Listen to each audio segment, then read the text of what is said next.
This is Dr. Troy Fullerton with Bilingual Barrier Busters, and I want to talk tonight about a controversial topic. I want to discuss bilingual education. Now, to define our terms, I'm talking about children, oftentimes children who came to the United States from Spanish-speaking countries, whose first language and possibly only language is Spanish. Now they find themselves in an English-speaking environment, and oftentimes they wind up in schools where they are purportedly getting bilingual education. Now, the way bilingual education is supposed to work is this. We know that basic interpersonal communication skills take 2 or 3 years to develop, and after a person has developed those skills, he or she will sound very good, sound like they speak English very well. However, cognitive academic language proficiency takes 5 to 7 years to develop. And so what we often see is kids who learned English as a second language and sound very good falling way behind in school because they're just not able to cope. And oftentimes what happens is people assume, well, their parents must not care about education. They don't care. They're just lazy. Let them flunk.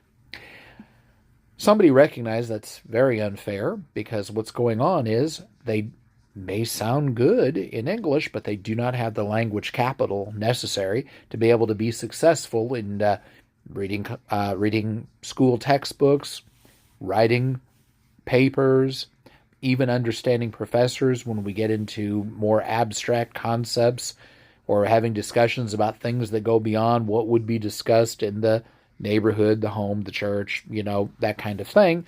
Oftentimes kids flounder in situations like that. Bilingual education was designed to be able to alleviate that.